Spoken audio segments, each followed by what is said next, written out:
UGC net Saraswati academy में आती हूँ। आप सभी स्टूडेंट को गुड आफ्टरनून। पेपर 2 एजुकेशन शिक्षा शास्त्र पीवाईक्यू इंपॉर्टेंट पीवाईक्यू है। यहाँ पे आप सभी स्टूडेंट देख सकते हैं सब्जेक्ट आपका एजुकेशन है, ठीक है, शिक्षा शास्त्र और जून 2024 के पीवाईक्यू इंपॉर्टेंट है, ठीक है, जो इंपॉर्टेंट है उसी को कराएंगे। तो यहाँ पे आप सभी देखिएगा, आप देखेंगे कि यहाँ पे ये सारे प्रश्न आपके करवाएंगे। ये नहीं है कि हम जो है ईजी वाले ही सारे करवा देंगे, ठीक है, जो मेरे समझ में आता है कि इंपॉर्टेंट है वही मैं कराती हूँ, ठीक है। तो हर टीचर इसी प्रकार से करवाता है, तो ये थोड़ा टफ है, ठीक है, जो हम करवा रहे हैं। और ये कल की क्लास में हमने आपको करवाए थे इंपॉर्टेंट, ये आप सभी स्टूडेंट ने पढ़ा ही होगा, ठीक है। हमने आपको बताया था भारतीय दर्शन के अंतर्गत जो ये पीवाईक्यू थे। यहाँ पे एक नजर में और देख लीजिए, निम्नलिखित में से दर्शन शास्त्र का कौन सा भारतीय संप्रदाय वैदिक प्राधिकार को नहीं मानता है, तो 4 वाक हो जाएगा, ठीक है। और ये अगला प्रश्न था, दर्शन शास्त्र के निम्नलिखित भारतीय समुदायों में से कौन वैदिक प्राधिकार को निरस्त नहीं करता है, तो ये सांख्य दर्शन में हो जाएगा, ठीक है। तो ये प्रश्न था आपका, ठीक है। और ये इंपॉर्टेंट जो था इसको भी हमने आपको बताया था। भारतीय दर्शन के बारे में 2 प्रकार के होते हैं, आस्तिक दर्शन एक बताया था, एक नास्तिक दर्शन बताया था। तो ये जो आस्तिक दर्शन होता है वेदों को मानता है, ठीक है, वेदों को में विश्वास करता है, स्वीकार करता है और प्रमाण को मानता है, ठीक है। और ये जो होता है आस्तिक दर्शन षड दर्शन इसको बोला जाता है या सनातन दर्शन भी बोला जाता है। और जो आपका नास्तिक दर्शन होता है, ठीक है, भारतीय दर्शन के अंतर्गत दूसरा, तो ये जो है वेदों को स्वीकार नहीं करता है, वेदों में अविश्वास करता है, इनके वेदों को नहीं मानता है, वेदों को प्रमाण नहीं मानते हैं, ठीक है। और इसको दूसरा नाम जो हो जाएगा आस्तिक दर्शन को कह सकते हो अवैदिक दर्शन, ठीक है, या लोकायतन दर्शन कह सकते हो। और इसके नाम अदर और भी है, ठीक है, तो वो हमको ध्यान नहीं है, ठीक है। ऑर्थोडॉक्स कुछ कहते हैं, ठीक है, इसको आस्तिक दर्शन। और इसको यानी कि ये रूढ़िवादी से संबंधित होता है, ठीक है, ये जो है विषमताओं से संबंधित, ठीक है, इस प्रकार से कुछ है, ठीक है। तो यहाँ पे देखिएगा, और ये इंपॉर्टेंट था तो इसको हमने आपको पढ़ा ही रखा, बार बार क्या पढ़ा है। और ये छूट रहा था आपका इंपॉर्टेंट यहाँ पे ये 6 प्रकार के जो आपके आस्तिक दर्शन के अंतर्गत दर्शन है, तो देख लीजिएगा। एक सांख्य दर्शन है, ठीक है, जो महर्षि कपिल जी के द्वारा दिया गया है, प्रवर्तक है योग दर्शन के प्रवर्तक पतंजलि है, न्याय दर्शन गौतम जी है, गौतम बुद्ध, ठीक है। और वैसे से कड़ाद हो जाएंगे, वेदांत बादरायण हो जाएंगे, ठीक है, बादरायण और मीमांसा जो है जैमिनी हो जाएंगे। और जो नास्तिक दर्शन के अंतर्गत है, ठीक है, दर्शन के बौद्ध दर्शन है जो गौतम बुद्ध जी है, चार्वाक गुरु बृहस्पति जी है, ठीक है, जैन दर्शन जो महावीर स्वामी जी है प्रवर्तक, ठीक है, आप प्रवर्तक कह सकते हैं, संस्थापक कह सकते हो, ठीक है, यानी कि। और यहाँ पे जो महावीर स्वामी जी हैं ये अंतिम तीर्थकार थे और ऋषभ देव जो है प्रथम तीर्थकार थे, ठीक है। तो यदि आपसे मिलान करने में पूछा जाए तो यदि महावीर स्वामी जी है तो उसी से मिलान करिएगा, जैन दर्शन के प्रवर्तक, ठीक है।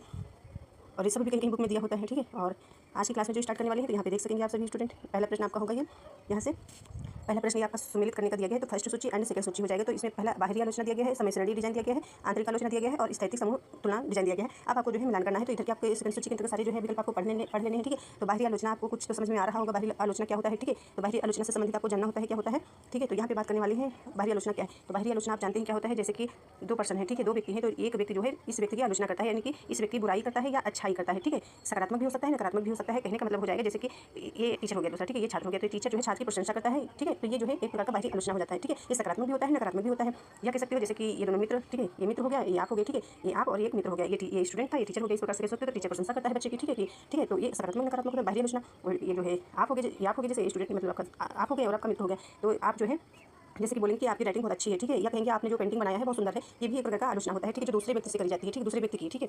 तो ये होता है आलोचना। और देखेंगे यहाँ पे कि जो है ये मिलान करने का, और इसको किससे मिलान करिएगा आप, यहाँ पे आप जानते हैं कि इसको जो है बाहरी आलोचना को मिलान करेंगे फोर्थ से, ठीक है, इन फोर्थ विकल्प से मिलान कर दिया। यहाँ पे आपके ये 2 विकल्प आपके कट गए, ठीक है। अब आपको देखना है कि जो है आपका ये बाहरी आलोचना आपने मिलान कर दिया। अब भी ऑप्शन के अंतर्गत आपको देखना है कि जैसे कि भी ये हो गया तो समय श्रेणी डिजाइन, ठीक है, इसमें से आपको देखना है फर्स्ट से आपको मिलान करना है या सेकंड से मिलान करना है, 2 ऑप्शन आपको चूज करना है। तो यहाँ पे आप देख सकते हैं पूर्व प्रायोगिक डिजाइन, ये नहीं होगा अर्ध प्रायोगिक डिजाइन, तो ये आपका आंसर हो जाएगा। इससे मिलान करिएगा जिसमें से आपका फर्स्ट आंसर आ जाएगा। तो इस प्रकार से देख सकते हैं कि ये आपने मिलान करा इससे और इसको इससे मिलान करा, ठीक है। और इसके बाद देखिए आंतरिक मूल्यांकन जो होता है इसके बारे में थोड़ा बताएंगे आपको। और ये क्या कहते हैं स्रोत थर्ड से मिलान कर दीजिएगा और ये जो डी विकल्प आपका आएगा इससे मिलान होगा। फर्स्ट विकल्प से यहाँ से आप देख लीजिएगा, अच्छे से समझने का प्रयास करिएगा, ठीक है। और आंसर आपका फर्स्ट सही हो जाएगा। और ये क्या होता है, ये बाहरी आलोचना क्या होता है, आंतरिक आलोचना क्या होता है, और यहाँ पे जानिएगा कि जो है आलोचना क्या होता है। तो आलोचना यहाँ पे लिखते रही हूँ, ठीक है, आलोचना ठीक से लिखा। आलोचना क्या होता है, तो आलोचना जो होता है ये किसी व्यक्ति के द्वारा आलोचना किसी व्यक्ति की जाती है, ठीक है, यानी कि सकारात्मक भी हो सकता है, नकारात्मक भी हो सकता है। तो कहने का मतलब ये है किसी व्यक्ति वस्तु या विचार के गुणों और दोषों का मूल्यांकन करना। तो ये आलोचना जो होता है ये कोई व्यक्ति या व्यक्ति हो सकता है, वस्तु हो सकता है, विचार के गुणों दोषों का जो है मूल्यांकन करना होता है। इसका मतलब होता है किसी चीज़ का विश्लेषण करना, यानी किसी चीज़ का विश्लेषण करना, अपनी राय देना, चाहे वह सकारात्मक हो या नकारात्मक हो, ठीक है। अब यहाँ पे आपको देख लेना है ये क्या होता है, आंतरिक आलोचना क्या होता है। तो आंतरिक आलोचना के अंतर्गत आप क्या करेंगे, आंतरिक आलोचना होता है एक व्यक्ति अपने विचारों, कार्यों और व्यवहारों का मूल्यांकन है। जो आंतरिक मूल्यांकन होता है, आंतरिक आलोचना होता है ये एक व्यक्ति अपने विचारों, कार्यों या व्यवहारों का मूल्यांकन है, ठीक है। या इसमें जो होता है व्यक्ति जो होता है एक व्यक्ति अपने पिछले कार्यों पर विचार करता है। जैसे कि ये एक पर्सन हो गया, ठीक है, जैसे कि हम हो गए, ठीक है, हम ही, तो हम जो क्या करेंगे कि पहले जो कार्य हमने करा है, ठीक है, उसी पर विचार करेंगे, ठीक है। जैसे कि हमने आपको पढ़ा रखा है, पढ़ाती हूँ, तो उसी पर विचार करेंगे और सोचेंगे, ठीक है, सोचूंगी मैं और उसके बाद उसको कैसे करना है अच्छे तरीके से, ठीक है। ये जो सोचेंगे वही हमारा हम आलोचना कर रहे होते हैं, ठीक है। सोचेंगे और कि उन्हें कैसे बेहतर तरीके से पढ़ा पाएं आपको, ठीक है, मतलब पाठ को, ठीक है, यानी कि हमने एक बार आपको पढ़ा दिया है, दोबारा से पढ़ाना होगा, तो हम जो पिछला कार्य हमारा है उसको हम दोबारा से अच्छे तरीके से कैसे आपको पढ़ाएं, ठीक है, उसमें सुधार करेंगे। ये चीज़ें होती हैं खुद के लिए जो है मतलब आलोचना करते हैं अपने बारे में सोचना, ठीक है। और जो बाहरी आलोचना होता है इसमें जैसे 2 पर्सन होते हैं, जैसे कि हम हो गए, ठीक है, एक टीचर हो गया, ये स्टूडेंट हो गया। तो टीचर जो स्टूडेंट की प्रशंसा करता है तो ये आलोचना ही है, ठीक है, यानी कि टीचर प्रशंसा करता है तो आलोचना ही है। या कह सकते हो ये सकारात्मक भी हो सकता है, नकारात्मक भी हो सकता है। और या फिर कह सकते हो कि जैसे कि ये आप हो गए, ये मित्र आपका हो गया, तो आप जो है अपने मित्र की जो प्रशंसा करें कि आपकी राइटिंग बहुत अच्छी है, कह सकते हो आपकी पेंटिंग बहुत अच्छी है, ये चीज़ें हो सकती है, ठीक है। अभी मैंने आपको बता भी रखा है तो आपको आता ही होगा। और ये खुद से आलोचना करना होता है, आंतरिक आलोचना, जैसे कि मैं भी आपको बताया, ठीक है, कि जिसमें व्यक्ति खुद को आईना दिखाता है कि खुद को, ठीक है, ये पर्सन वन पर्सन हो गया। और बाहरी आलोचना दूसरों से की आलोचना होती है, जैसे एक पर्सन दूसरे की आलोचना करता है और इसमें खुद के लिए आईना दिखाता है, अपने आप में कमियां या सुधार की गुंजाइश जो है होता है, यानी कि जो आंतरिक आलोचना होता है। अगला प्रश्न देखेंगे, टफ प्रश्न है, ठीक है, आसान प्रश्न नहीं है, थोड़ा यहाँ पे समझने का प्रयास करिएगा, पढ़ते रहिए अच्छे से, ठीक है। तो यहाँ पे आपको प्रैक्टिस करनी है कि आपको पेपर में कैसे हल करना है प्रश्न को, क्योंकि जरूरी नहीं यही प्रश्न आएंगे, ठीक है। इसी प्रकार से प्रश्न आएंगे, इसी तरीके से आपको प्रश्न दिया होगा, ठीक है। तो हम आपको जो है दिखा देंगे, जो है पिछले क्या कहते हैं, जो अभी जो पेपर हुआ था 24 दिसंबर का, ठीक है, 24 दिसंबर का, या ऐसे 24 दिसंबर में जो पेपर आपका हुआ था अभी, ठीक है, दिसंबर, ठीक है। तो ये हम आपको देखो कल हो सकता है हम आपको पूरा प्रारूप आपको दिखा देंगे मॉडल की किस प्रकार से आपका पेपर आता है, ठीक है। प्रश्न पेपर तो वही तो आएगा नहीं, पर प्रश्न आपको दिखाएंगे किस प्रकार से आता है पेपर आपका।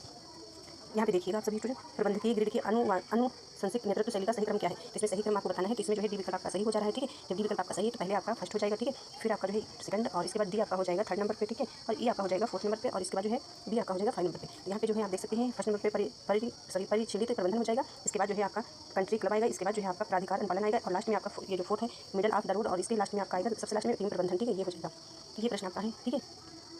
इसका आंसर डी हो जाएगा। और एक प्रश्न ये है, इसी प्रकार से दिया गया है, ठीक है। प्रबंधन के प्रकारों का सही क्रम आपको करना है। प्रबंधन आपको ने पढ़ा रखा है, प्रबंधन प्रशासन पढ़ा रखा है, ठीक है। ये ठीक है 9 मिनट के अंतर्गत आता है आपका प्रश्न। तो यहाँ पे देखिएगा आप सभी स्टूडेंट, इसमें आपका आंसर कौन सा सही हो जाएगा। इसमें आपका जो है बी सही है, यहाँ पे देख लीजिएगा। यहाँ पे आपका सी आपका जो है फर्स्ट नंबर पे आएगा, ठीक है। और बी आपका जो है सेकंड नंबर पे आएगा, और ई आप देखिएगा थर्ड नंबर पे आएगा, और डी आपका जो है फोर्थ नंबर पे। यहाँ पे आप सभी स्टूडेंट को पता ही होगा वैसे, ठीक है, कि योजना बनाना सबसे पहले प्रबंधन कार्यों का सही क्रम। सबसे पहले आप योजना बनाते हैं, ठीक है। योजना बनाया जाता है, इसके बाद जो है व्यवस्था करा जाता है, इसके बाद जो है नियंत्रण, ठीक है, सॉरी नियंत्रण लास्ट में आएगा आपका। इसके बाद जो है कर्मचारी भर्ती करेंगे, ठीक है। फिर नियंत्रण, ठीक है, लास्ट में हो जाएगा। तो आंसर आपका जो प्लानिंग यहाँ पे देख सकते हैं, भविष्य के लिए लक्ष्य निर्धारित करना, प्राप्त करने के लिए रणनीति बनाना, व्यवस्था ऑर्गेनाइजेशन, ठीक है। ये आपके इंपॉर्टेंट है, अच्छे से इसको करने का प्रयास करिएगा, अच्छे से पढ़िए, ठीक है। और इसके बाद अगला प्रश्न आएगा, यहाँ पे देखिएगा। इसमें आपका डी विकल्प सही हो जाएगा। यहाँ पे देख लीजिएगा सभी स्टूडेंट, ठीक है। ये आपका प्रश्न हो जाएगा। तो यहाँ पे आपको मिलान करना है, ठीक है। देखिए परिणाम आधारित समेकित मॉडल हो गया, ठीक है। ये हो गया CIPP मॉडल, ये आपने सुना है, अच्छे से जानते हैं। स्क्रीवन मॉडल, टाइलर मॉडल, कुछ नाम आपने सुना है, जाना है, देखा है, ठीक है। तो ये जानते हैं। यहाँ पे सबसे पहले आप देखेंगे जैसे कि आपको फर्स्ट नहीं आता है, ठीक है, बी आपको आता है, ठीक है। तो CIPP मॉडल को आप किससे मिलान करिएगा। चलो ये भी आपको नहीं आता है, ये भी नहीं आता, तो आपको टाइलर मॉडल तो आता है, टाइलर मॉडल, ठीक है। ये आपको आता है, तो इसको आप किससे मिलान करिएगा, इसको आप फोर्थ से मिलान कर दीजिएगा, ठीक है। वस्तुनिष्ठ 4 चरण की प्रक्रिया, ये आप जानते हैं, इसमें 4 चरण की प्रक्रिया होती है, ठीक है। ये जब आपने ये मिलान कर दिया तो आपका जो है प्रश्न ईजी हो गया, ठीक है। जिन बच्चों को ये वाला विकल्प आता है उसके हिसाब से, ठीक है। तो यहाँ पे अब आपको ये वाले कट गए, ये बच रहा है, ये बच रहा है आपका, ठीक है। और इसके बाद आपको देखना क्या है, आपको फर्स्ट आप देख लीजिएगा, या फिर सी को देख लीजिएगा, ठीक है। जैसे सी को आपको किससे मिलान करना होगा, ये सी स्क्रीवन मॉडल यहाँ पे दिया गया है, तो इसको आप सेकंड से मिलान करिएगा, क्रमबद्ध और व्यापक मूल्यांकन हो जाएगा, तो आपका आंसर यहाँ पे आ जाएगा, ठीक है। तो यहाँ पे इस वाले से आपका डी से यहाँ पे ये, ठीक है। तो यहाँ से आपको फोर्थ सही हो जाएगा। हमारे कहने का मतलब ये है आप सभी स्टूडेंट से, ठीक है, जैसे कि प्रश्न दिया गया है, आपको इसमें से 4 में से एक आता है, उसके आधार पर आप हल करने का प्रयास करिएगा, ठीक है। यहाँ से नहीं आता तो इस साइड से आप देखिएगा इसमें से आपको कुछ आता है, ठीक है, इस प्रकार से, ठीक है। कहीं ना कहीं से आपका प्रश्न सही ही हो जाएगा, ठीक है। ऐसा नहीं कि नहीं आता है, पर हाँ ये है कि कभी कभी होता है कि ये चारों विकल्प नहीं आते हैं, या कह सकते हैं 2 विकल्प नहीं आते हैं, या एक विकल्प नहीं आता है। बहुत बार आपको इस प्रकार के प्रश्न पढ़ा रखा है ताकि आप गलत ना करिएगा। ये प्रश्न आपसे 3 से 4 प्रश्न पूछे जाते हैं, ठीक है। और भी प्रश्न बहुत इजी पूछे जाते हैं, उनको भी आपको हल करना है। तो यहाँ पे परिणाम आधारित समेकित, तो यहाँ पे आप थर्ड से मिलान करिएगा, आप ऐसे ही आंसर यहाँ पे आ जा रहा है, देख सकते हो। जिन बच्चों को ये फर्स्ट विकल्प आता है उनके लिए बहुत इजी है, ठीक है। अगला प्रश्न देखिएगा। हम आपको इस प्रकार से करवा रहे हैं कि आपका टाइम मैनेज सीख जाइए आप, ठीक है। आप अपना टाइम मैनेज करना सीखिए, वहाँ पे आपको टाइम नहीं मिलता है, ठीक है। हर स्टूडेंट यही कहता है मेरे पास टाइम नहीं था, ये प्रश्न रह गया, या फिर जो है नहीं कर पाए पढ़ने के लिए, कि प्रश्न को पढ़ने के लिए टाइम नहीं मिला हमको, ठीक है। ये चीज़ें होती हैं, तो कहते हैं कैसे कर पाते हैं, ठीक है। तो ऐसे टिक कर देते हैं। तो इस प्रश्न के अंतर्गत आपको देखना है, समावेशी शिक्षा के क्षेत्र में सार्थक मील के पत्थर हैं, उन्हें कालानुक्रम में व्यवस्थित करें। तो इसको जो है आपको कालानुक्रम में व्यवस्थित करना है। तो इसमें आपका विकल्प कौन सा सही होगा देख लीजिए पहले ही, ठीक है, क्योंकि आपको अभी अपना टाइम जो है खराब नहीं करना है, आपको जो है ठीक से अच्छे से कवर करना पड़ना है। तो यहाँ पे देख लीजिए बी आपने देखा, ठीक है, बी हो जाएगा फर्स्ट नंबर पे। फिर आपने देखा डी फर्स्ट नंबर पे सलमान का स्टेटमेंट हो गया, ठीक है। बी जो आपका आया ये 2 नंबर पे सबसे अच्छा अभियान हो गया। इसके बाद ई जो आपका आया तो ई आपका हो जाएगा थर्ड नंबर पे, और सी आपका फोर्थ नंबर पे हो जाएगा, ठीक है। ये आपका 5 नंबर पे हो गया। यहाँ पे आपने क्या देखा, यहाँ पे देखा कि ये जो है सलमान का स्टेटमेंट ये फर्स्ट नंबर पे आपको हो गया, ये एक प्रकार का दस्तावेज है, ठीक है। और ये सबसे अच्छा अभियान हो गया 2 नंबर पे, ठीक है। इसके बाद आपने देखा नेशनल पॉलिसी, ये थोड़ा ही टफ प्रश्न है, ठीक है। इतना जो है वो नहीं है कि नहीं कर पाएंगे, कर लेंगे, ठीक है। तो आपको एक बार एक नज़र में पढ़ना है। और यहाँ पे जो है देख सकते हैं सलमान का स्टेटमेंट 1994 आपको याद करना है, सबसे अच्छा अभियान 2001, ठीक है, जिसका उद्देश्य 2010 तक सभी बच्चों को शिक्षा प्रदान करना था। नेशनल पॉलिसी ऑन डिसेबिलिटीज, ठीक है, 2006 लिखा हुआ है। मतलब कुछ चीज़ें हैं जो आपको इस प्रकार से पढ़ना है कि जब प्रश्न जिस प्रकार से पूछा जाएगा उस प्रकार से आपको उत्तर देना होता है। और अगला प्रश्न है हैकिन और कार्मिकर, ठीक, कार्मिकर 2005 के अनुसार परामर्श प्रक्रिया के चरणों का सही क्रम, परामर्श भी ने पढ़ाया है, ठीक है। और आपको मार्गदर्शन भी पढ़ाया है, यानी गाइडेंस, ये काउंसलिंग आपका है, ठीक है, काउंसलिंग भी पढ़ाया है और जो है गाइडेंस भी पढ़ाया है। तो सभी स्टूडेंट को आता होगा, ठीक है। ये उसी से प्रश्न चरणों का सही क्रम करना है आपको। तो यहाँ पे देखिएगा ये विकल्प इसमें आपका जो है फर्स्ट सही हो जा रहा है, जिसमें से आपका विकल्प डी संबंध निर्माण हो जाएगा, ठीक है। संबंध निर्माण फर्स्ट नंबर पे आएगा। फिर बी जो समस्या का आकलन आप सीक्वेंस में लगाइएगा। इसके बाद ये आपका थर्ड पे आ जाएगा। इसके बाद सी आपका जो है फोर्थ पे। इस प्रकार से आपको आंसर देना होता है, अच्छे से आपको पढ़ना है। तो यहाँ से देख लीजिएगा, ठीक है, समस्या का आकलन, लक्ष्य निर्धारण, परामर्श का हस्तक्षेप, ठीक है, इस प्रकार से। अगला प्रश्न देखिएगा। अगला प्रश्न निम्नलिखित में से कौन सा वेब 2.0 से संबंधित है। तो ये प्रश्न बताया गया है 2.0 से संबंधित है। तो यहाँ पे आप बताइएगा कौन सा है। तो यहाँ पे आपका आंसर हो जाएगा सी सोशल नेटवर्किंग और उपयोगकर्ता द्वारा निर्मित कंटेंट, ठीक है। अगला प्रश्न है वे जो कोमल और गोल होते हैं, कि वे जो कोमल और गोल होते हैं ऐसे व्यक्तित्व को सेल्डर द्वारा निम्न प्रकार में वर्गीकृत किया गया है। तो डी विकल्प आपका हो जाएगा एंडोमॉर्फिक, ठीक है। देखिएगा अगले प्रश्न पूछा गया है कि जैसे कि शैक्षणिक नेतृत्व में कोका योग के प्रतिरूप का मुख्य फोकस क्या है। तो हमने आपको अच्छे से सारा का सारा हमने आपका टॉपिक एंड जो कह सकते हो कि सारी यूनिट, ठीक है, सारी यूनिट हमने अच्छे से कवर कराई है। यदि आप एक बार पढ़ लीजिएगा तो आपको समझ में आएगा, ठीक है। पर एक बार पढ़ने ये तो आप समझ जाएंगे कि हाँ जो है ये पेपर में पूछा है आपके सिलेबस में, ठीक है। पर आप जब उसको बार बार पढ़िएगा तो आपको समझ में आएगा कि हाँ जो हमने पढ़ाया है इंपॉर्टेंट है, सारी यूनिट्स हमने कवर कराया है, बहुत अच्छे से कवर कराया है। यदि आपको लग रहा है कि नहीं हो पाएगा तो आप मत करिए, ठीक है। पर आप सोच सकते हैं कि जो यूनिट आपकी शॉर्ट है, ठीक है, छोटी यूनिट आपकी है, उसको आप कवर कर सकते हैं। जो प्लेलिस्ट में हमारी यूनिट में जो प्लेलिस्ट में यूनिट कवर करा है, ठीक है। तो फर्स्ट यूनिट की प्लेलिस्ट आपको अलग मिलेगी, ठीक है। फर्स्ट यूनिट की जो प्लेलिस्ट आपकी होगी, ठीक है, वो अलग मिलेगी, और सेकंड की अलग मिलेगी, थर्ड की अलग। 10 यूनिट है आपकी तो 10 यूनिट की प्लेलिस्ट अलग होगी, ठीक है। यहाँ पे आप जान सकते हैं जैसे आपको कोई यूनिट लग रही है उसको नहीं पढ़िएगा, ठीक है, टाइम के हिसाब से पढ़िएगा। जैसे कि जो यूनिट कुछ इजी है, ठीक है, जैसे कि 10 यूनिट आप पढ़ लीजिए, 9 पढ़ सकते हो, 8 पढ़ सकते हो, 7 पढ़ सकते हो, ठीक है, कुछ यूनिट पढ़ सकते हो, ठीक है। लिखिएगा पढ़िएगा, छोटी क्लासेस, ठीक है, और ये सारा कुछ समझ में आएगा, आपका रिवीजन हो जाएगा पूरा, ठीक है।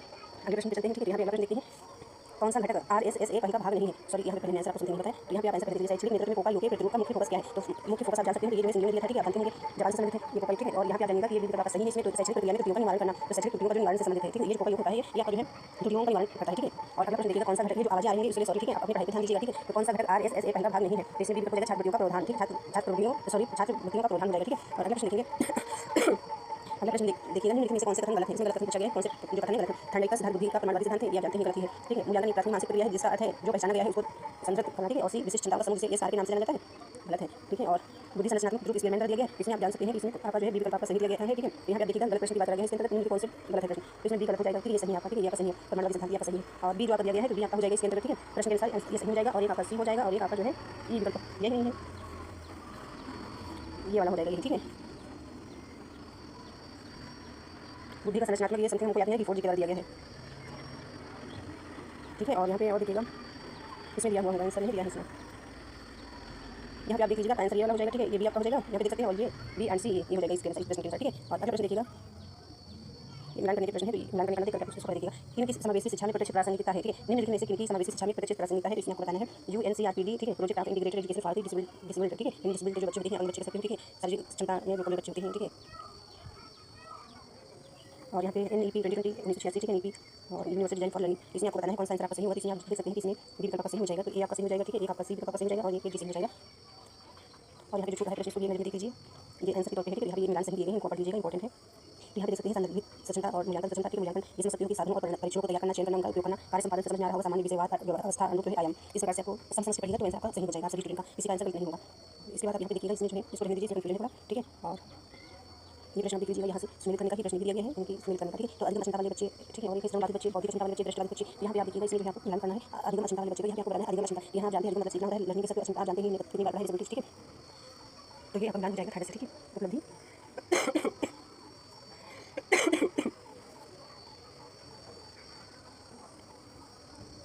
इसको मिलान कर दीजिएगा, बौद्धिक क्षमता वाले बच्चे को जो है फोर्स से मिलान करिएगा, बुद्धि लब्धि, ठीक है, बौद्धिक समझ में आ रहा होगा। और दृष्टिवादी जो है ब्रेन से हो जाएगा, इसमें अधिगम सीखना होता है और जानते हैं उपलब्धि क्षमता से, ठीक है। और इसके बाद जो है प्रश्न देख सकते हैं आप, जो है ये दो प्रश्न यहाँ पे दिए हैं, देख सकते हैं यहाँ पे निम्नलिखित में से कौन से शिक्षा के समाजशास्त्र के मार्क्सवादी जानक नहीं है। तो इसमें आपका हो जाएगा एक आपका सही हो जाएगा, हो जाएगा। अगला प्रश्न आता है NAVA के विषय में निम्नलिखित में से कौन सा सही नहीं है। इसमें सी विकल्प आपका सही हो जाएगा, समूह के मध्य प्रश्न वितरणों में प्रतिशत को प्रदर्शित करता है। और अगला प्रश्न है पाठ्यचर्या परिवर्तन की और कौन ले जाता है, पाठ्यचर्या जो होता है परिवर्तन जानते हैं कौन ले जाता है। इसमें आंसर आपका सी हो जाएगा, तो ए हो जाएगा एंड जो है सी। और एंड आप सभी स्टूडेंट के समझ में नहीं आ रहे होंगे, बहुत टफ है, ठीक है, ये इंपॉर्टेंट ये आपको जो है क्योंकि आप डर जाएंगे कि हाँ मैम आप प्रश्न करवा रहे हैं तो नहीं कर पाएंगे, ठीक है। ऐसा नहीं है, सारे प्रश्न आप करके आइएगा तब नहीं आता है पेपर, ठीक है। तो ये आपका आंसर दिया गया है, यहाँ पे देख सकते हैं आंसर सही पहले से है, ठीक है। ये देखिएगा तो हम वेब कॉन्फ्रेंसिंग क्या संपादित प्रक्रिया हो गया, ठीक है। संपादित प्रक्रिया को मिलान करिएगा वेब कॉन्फ्रेंसिंग या वेब कॉन्फ्रेंसिंग जो है सभी सूची में हो और ये जो संपादित प्रक्रिया फर्स्ट सूची में हो, किसी भी सूची में हो, जैसे आपको ये जानना है कि इससे रिलेटेड है, ठीक है। रचनात्मक आपने और डिजिटल पाठ सामग्री का संपादित हो जाएगा डिजिटल, ठीक है। ये पोर्टफोलियो इसको पढ़ लीजिएगा, अधिगम आपके उपकरण के रूप में है और हमें हस्तक्षेप संबंधित हो सकती है या विमर्शक आयाम को व्यक्त कर सकता है, ठीक है। ये चीजें और यहाँ पे देखिएगा कोड डिजाइन उदाहरण तो ये हो जाएगा विभिन्न समस्या केंद्रित पाठ्यचर्या, ठीक है। तो ये कोड डिजाइन का पाठ्यचर्या है, ठीक है। बहुत प्रश्न नहीं आते हैं पर इसमें आप पढ़ेंगे आपको सारे टॉपिक लगेंगे प्रश्न, ठीक है। ये प्रश्न में देख सकते हैं, इंपॉर्टेंट है। बुद्धि लब्धि की बढ़ती क्रम में बच्चों के निम्नलिखित वर्गों को व्यवस्थित करें, इसमें व्यवस्थित करना है। इसमें कौन सा आंसर इसमें आपका सही हो तो यहाँ पे ये फर्स्ट पे आ जाएगा, फिर ये आपका सेकंड पे आ जाएगा, बी आपका जो है थर्ड पे हो जाएगा और सी आपका फोर्थ पे और ये आपका फिफ्थ पे। तो कहने का मतलब इसमें है कि बढ़ती क्रम में आपको लगाना है, सो ठीक है, इनकी आरोही क्रम में, ठीक है, आरोही इनकी असेंडिंग जिसमें होता है घटती क्रम में आरोही। तो यहाँ पे देखिएगा ये हो गया कि महान सॉरी गहन मानसिक मंदन, ठीक है, गहन मानसिक ये पहले आएगा, इसके बाद दूसरे में तीव्र मानसिक मंदन, ठीक है, फिर आपका आएगा मध्य मानसिक मंदन, ठीक है, फोर्थ पे सौम्य मानसिक मंदन, फिर मंद अधिगम करता हो जाएगा 5 पे, यहाँ से देख सकते हो।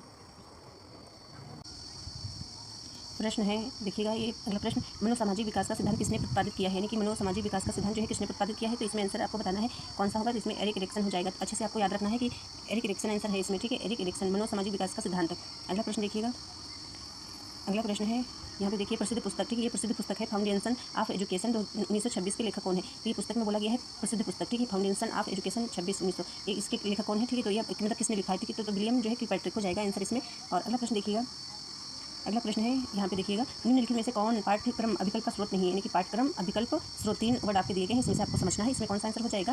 स्रोत नहीं है पूछा गया है, तो बी विकल्प है स्रोत के रूप में अर्थव्यवस्था, ठीक है। ये पूछा जाता स्रोत हैं, तो स्रोत के रूप में विज्ञान हो गया, समाज हो गया और जो है ज्ञान हो गया। अगला प्रश्न देखिएगा, DIET की स्थापना निम्न में से किस की अनुशंसा के परिणाम स्वरूप की गई है? तो इसमें आंसर आपका जो है डी हो जाएगा, शिक्षा की राष्ट्रीय नीति। ठीक है, ये आंसर आपका हो जाएगा। Thank you.